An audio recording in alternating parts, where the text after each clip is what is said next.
Fatima Shirazi homemade product इस्तेमाल करने से 1 मंथ में 10 kg तक आप अपना वजन कम कर सकते हैं। सबसे कम दाम में वेट लॉस का तरीका हमारे यहाँ मौजूद है, वो भी no side effect, no diet, no exercise के साथ। आज ही कांटेक्ट करें फातिमा शिराजी होममेड प्रोडक्ट से और अपने आप को खूबसूरत बनाएं।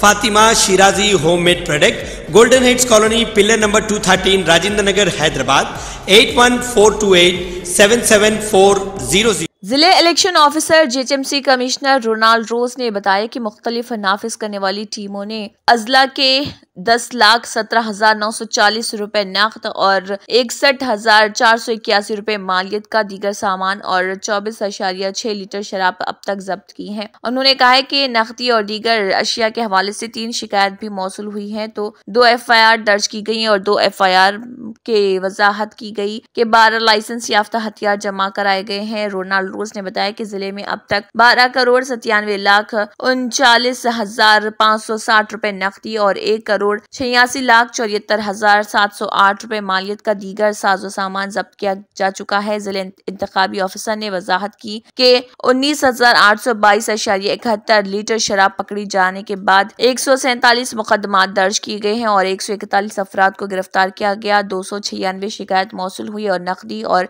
दीगर अशिया पर हल की गई। 194 FIR दर्ज की गई और 2,450 लाइसेंस याफ्ता असलाह जमा कराए गए।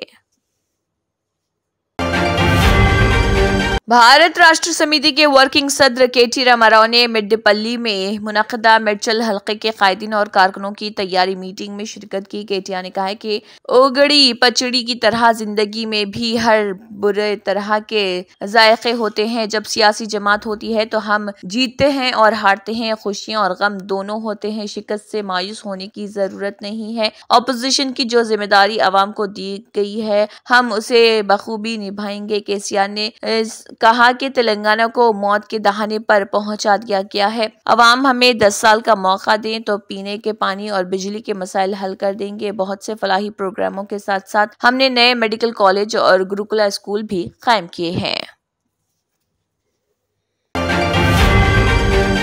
तेलंगाना हुकूमत के मुशीर मोहम्मद अली शब्बीर ने अनजहानी सीनियर IPS ऑफिसर राजीव रतन के तई दिली ताज़ियत का इजहार किया है, जिनका दिल का दौरा पड़ने से अलमनाक तौर पर इंतकाल हो गया। चीफ मिनिस्टर रेवंत रेड्डी ने शब्बीर अली और दीगर वुज़रा के साथ राजीव रतन को फूलों के साथ खराज अकीदत पेश किया। शब्बीर अली ने 1991 बैच के IPS ऑफिसर के शानदार कैरियर पर रोशनी डाली। उनके मतनू किरदारों और विजिलेंस एंड एनफोर्समेंट के डायरेक्टर जनरल के तौर पर मौजूदा ओहदे पर रोशनी डाली। उन्होंने जोर देकर कहा है कि अवामी खिदमत में राजीव रतन की अनमोल शराकत को हमेशा याद रखा जाएगा। मजीद बरा शब्बीर अली ने एक ज़ाती ताल्लुक़ का इश्तराक करते हुए कहा कि वो राजीव रतन को एक तवील अरसे से जानते हैं। इन दिनों की बात है जब राजीव रतन को पहली बार असिस्टेंट सुपरिटेंडेंट ऑफ पुलिस के तौर पर कामारेड्डी में तैनात किया गया था।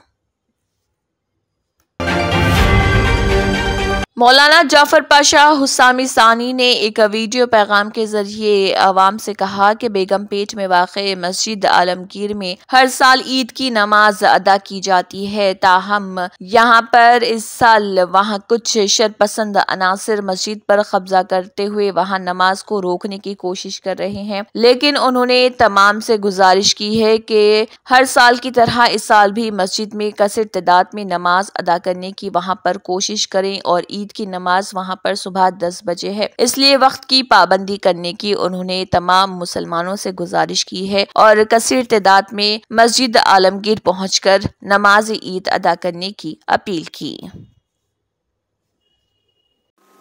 सामीन इकराम, आप और हम सभी जानते हैं गुटाला बेगमपेट मस्जिद आलमगीरी जो माशाल्लाह नई तामीर हुई है, जदीद तामीर के साथ माशाल्लाह सालों से वहीं ईदगाह भी मौजूद है, जहां ईद की नमाज 10 बजे हुआ करती है और इंशाल्लाह इस साल भी 10 बजे नमाज ईद होगी।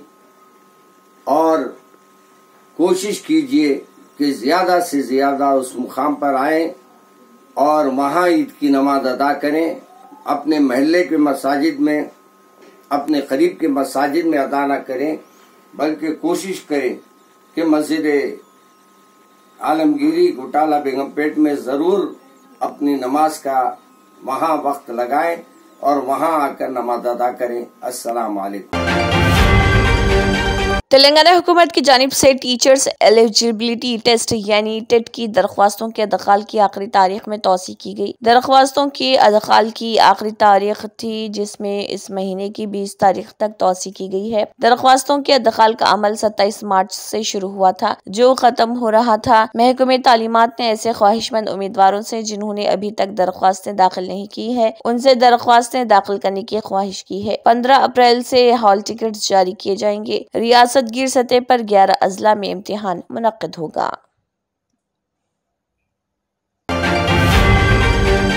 लोकसभा इंतखाब के पेश नजर बीजेपी ने अपने उम्मीदवारों की 10वीं फहरिस्त जारी कर दी। इस फहरिस्त में 9 उम्मीदवारों का नाम शामिल किया गया और हैरत अंगेज तौर पर मौजूदा अराकीन पार्लियामेंट किरण खेर वो रेता बहुगना चौशी का पता साफ हो गया। जिन लोकसभा सीटों पर बीजेपी ने अपने उम्मीदवारों का ऐलान किया है, उनमें से 4 ऐसी सीटें हैं जहां से पार्टी ने अपना उम्मीदवार बदल दिया। भोलपुर से केसरी देवी पटेल, इलाहाबाद से रीता बहुगना जोशी, बलिया से वीरेंद्र सिंह मस्त और चंडीगढ़ से किरण खेर का टिकट कट गया है। जारी फहरिस्त के मुताबिक सबसे ज्यादा उत्तर प्रदेश की 7 लोकसभा सीटों पर उम्मीदवार का ऐलान किया गया, जबकि एक चंडीगढ़ लोकसभा सीट है और एक मगरबी बंगाल की आसनसोल लोकसभा सीट है जिस पर उम्मीदवार का नाम ऐलान किया गया। चंडीगढ़ से संजय टंडन को टिकट मिला और आसनसोल से SS अहलवालिया को इंतखाबी मैदान में उतारा गया। आसनसोल से पहले भोजपुरी फिल्म अदाकार पवन सिंह को टिकट दिया गया था, लेकिन उन्होंने इंतखाब लड़ने से मना कर दिया था, इसलिए बीजेपी को यहां से अपना उम्मीदवार बदलना पड़ गया। राजस्थान में लोकसभा के आम इंतखाबात में होम वोटिंग के तहत गुज़िश्ता 5 दिनों में 33,000 से ज्यादा बुजुर्ग और माजूर वोटरों ने अपने घरों से वोट डाले। रियासत के chief electoral officer Praveen Gupta ने कहा है कि लोकसभा आम इंतखाबात 2024 के तहत रियासत में 85 साल से ज्यादा उम्र के बुजुर्ग वोटरों और माजूर राय दहिंदगान को घर से वोट डालने का इख्तियार दिया गया है और रियासत में घर घर वोटिंग के 5वें रोज तक 33,209 वोटरों ने घर बैठे अपना हक रायदही इस्तेमाल किया। प्रवीण गुप्ता ने बताया कि पहले मरहले की 12 लोकसभा हलकों के लिए 36,558 अहल वोटरों के फॉर्म मंजूर किए गए। इनमें 27,443 बुजुर्ग शहरी और 9,115 माजूर अफराद शामिल हैं। खुसूसी पोलिंग टीमें ऐसे वोटरों के घर जाकर मुकम्मल राजदारी के साथ पोस्टल बैलेट के जरिए वोट डलवा रही। लोकसभा हलकों के पहले मरहले में होम वोटिंग के लिए वोटिंग का अमल 5 से 13 अप्रैल तक चलेगा। अगर किसी भी वजह से वोटर घर में वोटिंग से गैर हाजिर या महरूम रहता है तो दूसरा मरहला 15 और 16 अप्रैल के दरमियान होगा। रियासत के चीफ इलेक्टोरल ऑफिसर ने कहा है कि इन 5 दिनों में अब तक 375 वोटर इंतकाल हो जाने समेत 973 वोटर्स घर पर नहीं थे। अब जो वोटर्स इस दौरान अपना वोट नहीं डाल सके, उनके लिए पोलिंग टीम 15 से 16 अप्रैल को एक बार फिर वोटिंग कराने जाएगी और 5 अप्रैल से जारी पहले मरहले में अब तक होम वोटिंग की सहूलत का फायदा उठाने वालों में 24,818 बुजुर्ग और 8,391 माजूर वोटर्स शामिल हैं। कौमी राजधानी दिल्ली में शदीद गर्मी की शुरुआत हो चुकी है। ज्यादा से ज्यादा दर्जे हरारत 38 डिग्री सेल्सियस रिकॉर्ड किया गया, जो मामूल से 3 डिग्री ज्यादा है। हिंदुस्तानी महकमे मौसमियात ने यह इत्तला दी। साइंसी और इलाकाई महकमे मौसमियात के सरबराह कुलदीप श्रीवास्तव ने कहा है कि इस हफ्ते दर्जे हरारत 40 डिग्री सेल्सियस के करीब पहुंचने का इम्कान है, लेकिन राजधानी में गर्मी की लहर नहीं होगी क्योंकि 13 और 14 अप्रैल को बारिश और गर्ज चमक के साथ बारिश हो सकती है। उन्होंने बताया कि गर्मी अप्रैल, मई और जून में सबसे ज्यादा होती है और इन महीनों में मौसम गर्म रहेगा, इसलिए अगले हफ्ते दर्जे हरारत 40 डिग्री सेंटीग्रेड तक पहुंच सकता है। महकमे मौसमियात ने मतला जुजवी तौर पर आबर आलूद रहने की पेशगोई की है। ज्यादा से ज्यादा और कम से कम दर्जे हरारत बिला तरतीब 38 और 19 डिग्री सेंटीग्रेड रहने का इम्कान है। बिहार में शदीद गर्मी की शुरुआत हो चुकी है और लोगों को लू से परेशानी होने लगी है। इसके साथ ही आइंदा 2 रोज तक मौसम मामूल पर रहने की पेशगोई की गई है। महकमे मौसमियात के मुताबिक 11 अप्रैल से 14 अप्रैल तक मौसम के अंदाज में तब्दीली आएगी। बाज़ मुकामात पर बूंदाबांदी और दीगर मुकामात पर हल्की बारिश के बाद लू से राहत मिल जाएगी। दिल्ली के वज़ीर-ए-आला अरविंद केजरीवाल ने एक्साइज पॉलिसी 2021-22 के मुबैना घपले से मुतालिक मनी लॉन्ड्रिंग केस में अपनी गिरफ्तारी और हिरासत को चैलेंज करने वाली एक अर्जी पर दिल्ली हाई कोर्ट के फैसले के खिलाफ सुप्रीम कोर्ट से रुजू किया है। चीफ जस्टिस DY चंद्रचूड़ की जेर क़ियादत बेंच के सामने सीनियर वकील अभिषेक मनु सिंघवी ने केजरीवाल का मौक़िफ़ पेश करते हुए उनकी अर्जी को बहुत अहम करार दिया और इस पर जल्द समाअत की दरख्वास्त की। चीफ जस्टिस ने बेंच की जानिब से सीनियर एडवोकेट सिंघवी से कहा कि वो मुतल्लिका मामले के बारे में ईमेल करें और इस पर गौर किया जाएगा। हाई कोर्ट के जस्टिस सोरेन कांता शर्मा की सिंगल बेंच ने एनफोर्समेंट डायरेक्टोरेट ED के वज़ीर-ए-आला केजरीवाल को गिरफ्तार करने और उन्हें मरकजी तफ्तीशी एजेंसी की तहवील में देने के खुसूसी अदालत के फैसले को दुरुस्त ठहराते हुए उनकी अर्जी खारिज कर दी थी। सिंगल बेंच ने वज़ीर-ए-आला केजरीवाल की गिरफ्तारी और हिरासत के मामले में मदाखलत करने से साफ इनकार कर दिया था। हाई कोर्ट के सिंगल बेंच ने कहा था कि ED की तरफ से अदालत के सामने पेश किए गए दस्तावेजात से जाहिर होता है कि मुलजिम केजरीवाल मज़कूरा एक्साइज पॉलिसी को तैयार करने की साजिश में मुलविस थे। उन्होंने इस जुर्म से हासिल आमदनी इस्तेमाल की। सिंगल बेंच ने यह भी कहा कि वो जाती तौर पर इस पॉलिसी को बनाने में मुलविस थे और मुबैना तौर पर रिश्वत तलब करने में मुलविस थे। सक्सेस द स्कूल के जिम्मेदारान की जानिब से लड़कियों की मेयारी तालीम और दीनी माहौल में तरबियत के लिए टोली चौकी और पुरानी हवेली ब्रांच में लड़कियों के लिए एक्सक्लूसिव स्कूल का क़याम अमल में लाया गया है। तो जल्दी करें, सही वक्त पर दुरुस्त फैसला लें और अपनी शहजादियों की तालीम के लिए सक्सेस द स्कूल का इंतखाब करें।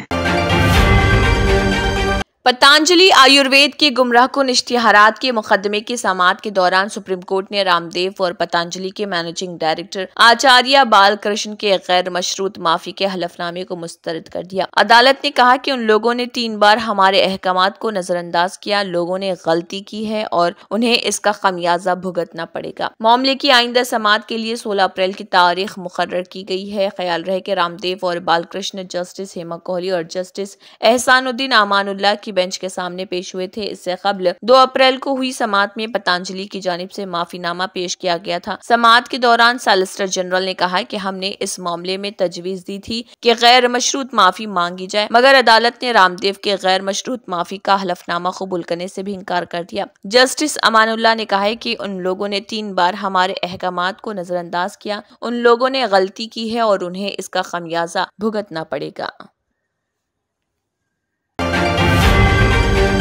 जम्मू कश्मीर, लद्दाख और केरला को छोड़कर हिंदुस्तान में गुज़िश्ता रोज शव्वाल का चांद नजर नहीं आया। ताहम यहाँ ईद उल फित्र 11 अप्रैल को मनाई जा रही। वहीं पाकिस्तान में ईद सऊदी अरब समेत दीगर खलीजी ममालिक के साथ 10 अप्रैल को ईद मनाई जा रही। पाकिस्तान की रुयत हिलाल कमेटी का कहना था कि मुल्क में शव्वाल के चांद की शहादतें मौसूल हो चुकी हैं, जिसके बाद मुल्क भर में ईद उल फित्र 10 अप्रैल को मनाया गया। याद रहे कि सऊदी अरब में ऐलान किया गया कि वहां चांद नजर नहीं आया, लिहाजा इस बार वहां पूरे 30 रोजे होंगे। रिवायती तौर पर पाकिस्तान समेत मुतअद्दिद एशियाई ममालिक खुसूसन बर्र-ए-सग़ीर के ममालिक सऊदी अरब से अगले दिन ईद मनाते हैं। पाकिस्तान और सऊदी अरब के अलावा मुत्तहिदा अरब इमारात, ऑस्ट्रेलिया और मलेशिया में बुध को ही ईद मनाई जा रही। ताहम हिंदुस्तान, कश्मीर और केरला को छोड़कर इसके अलावा बांग्लादेश में भी शव्वाल का चांद नजर नहीं आया, लिहाजा वहां भी ईद उल फित्र 11 अप्रैल को ही मनाई जा रही। हिंदुस्तान में गुज़िश्ता रोज दिल्ली और लखनऊ में चांद नजर न आने का ऐलान किया गया था, जबकि लद्दाख के कारगिल में रुयत हिलाल चांद नजर आने का ऐलान कर दिया गया। रियासत कर्नाटक में भी चांद नजर नहीं आया, लेकिन केरला ने नजर आने की तस्दीक की। एक रिपोर्ट में माहिरीन के हवाले से कहा गया कि मुकम्मल सूरज ग्रहण के सबब चांद की रुयत मुतासिर हुई। रिपोर्ट्स में दावा किया गया कि चांद ग्रहण के फौरन बाद हिलाल का चांद नजर नहीं आएगा, इसलिए चांद नजर आने में ताखिर हुई।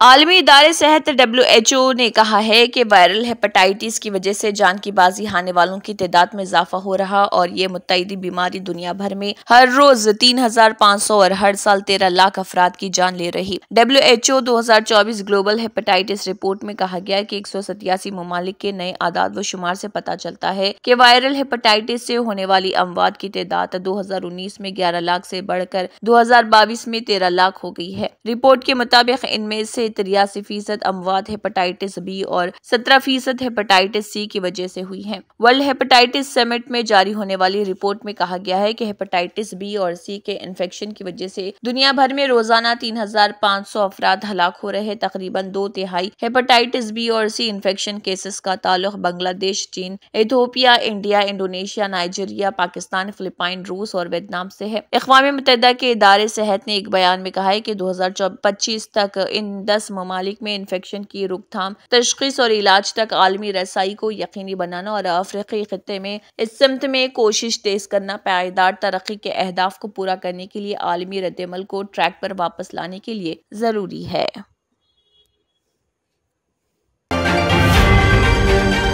Germanton super speciality hospital, doctor Mir Jawad Zar Khan, senior experienced orthopaedic surgeon, bone fracture, joint replacement, hip replacement और स्पाइन सर्जरी कामयाबी से अंजाम दे रहे हैं। इसके अलावा neuro surgery, cardiology, gynaecology, dental, general medicine, dialysis और फिजियोथेरेपी जैसे शोबाजात में इंतहाई कामयाबी के साथ वाजिबी फीस में इलाज किया जा रहा है। शेयरिंग और प्राइवेट रूम्स, अस्पताल में 24 घंटे MRI, CT scan, 2D digital x-ray, ultrasound, operation theatre, ICU और लैब की सहूलत दस्तयाब है। आपकी उम्मीदों के ऐन मुताबिक Germanten super speciality hospital, pillar number 150, Attapur, Hyderabad. अगर आपने हमारे चैनल को अभी तक सब्सक्राइब नहीं किया है तो यहाँ पर रेड कलर का सब्सक्राइब बटन दिख रहा है, उसे क्लिक करें और हमारे चैनल को सब्सक्राइब कीजिए और साथ ही साथ बेल आइकन को भी क्लिक कीजिए, जिससे आपको ताज़ा अपडेट मिलती रहे। इसी के साथ केबिन हेडलाइंस इख्तिताम को पहुँचती हैं। अल्लाह हाफिज़।